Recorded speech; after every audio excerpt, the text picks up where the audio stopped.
Welcome to my YouTube channel.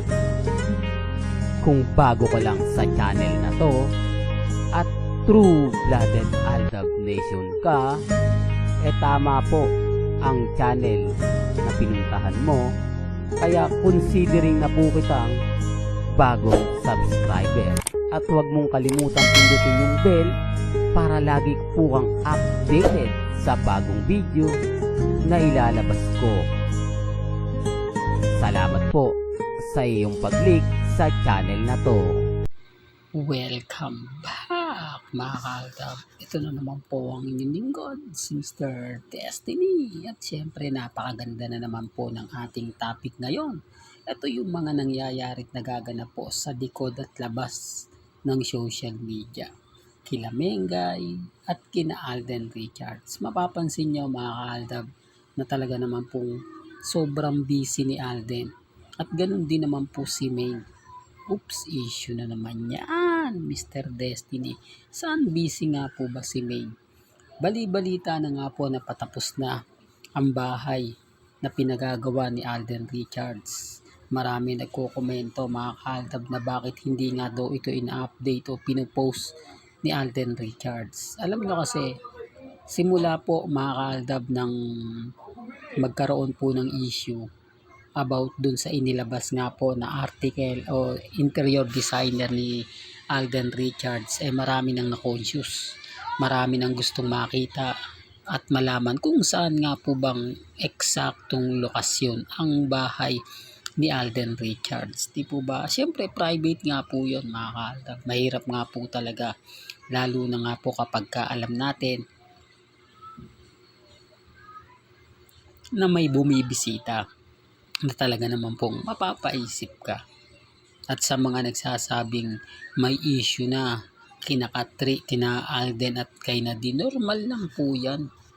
Di po ba? At yung mga artista nga po ng GMA Sparkle Artist Center, talagang ililink po nila kay Alden Richards dahil sisimula na naman po ang Star on the Floor Season 2. Marami nag-react sa akin. Nakala ko ba Mr. Destiny, wala nang si Alden Richards.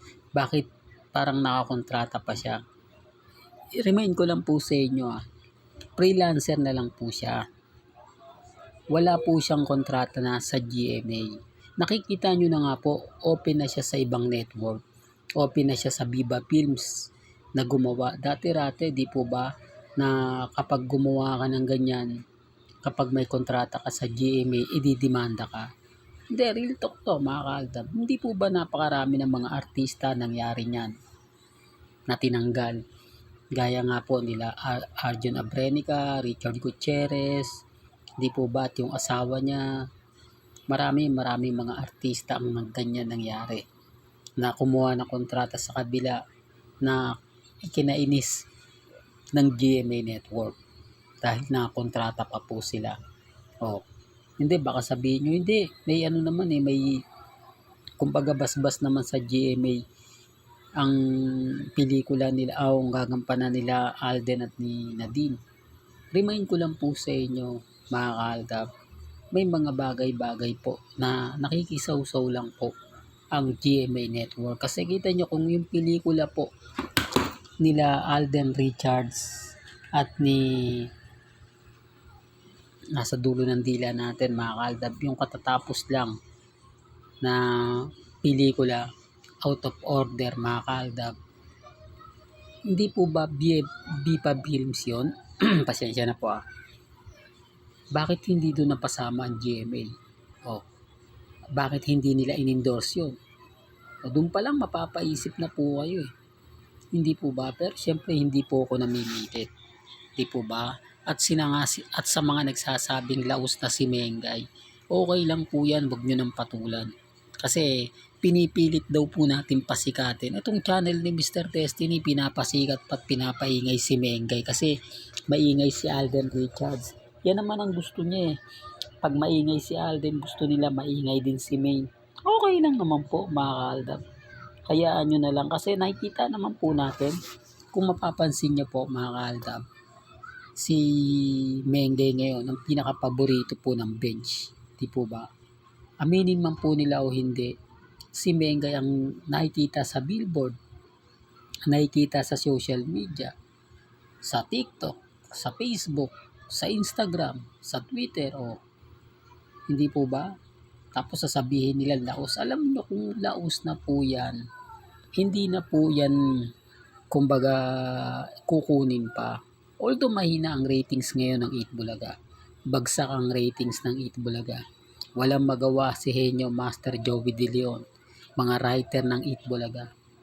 Dahil sabi ko nga po sa inyo, ang laki talaga ng pagkakawala ng mga bagay-bagay, lalo na nga po ang Aldab Nation. Kaya kung gagawa pa po ng record si Henyo Master Joey De Leon, ito yung pagbabalik ng Aldab.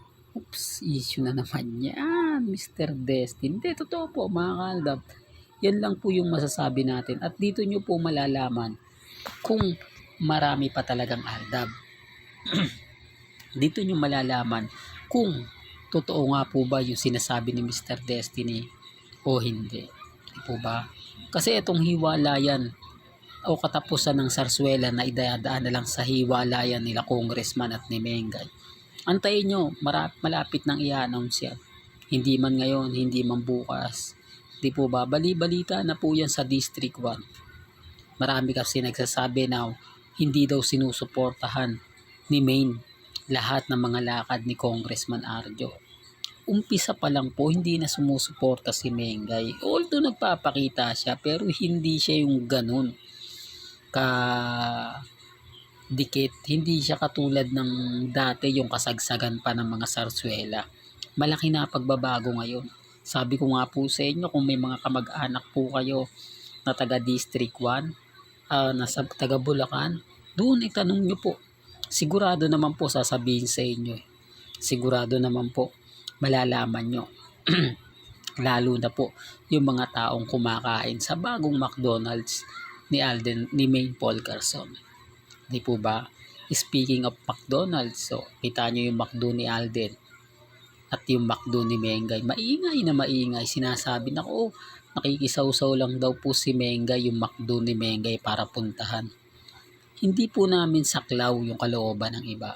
Kung ano po yung desisyon nila, nire-respeto namin po yan at ginagalang. Hindi ko naman po nire-require na ganito ganyan. Depende na lang po yan sa mga pupunta. Di po ba?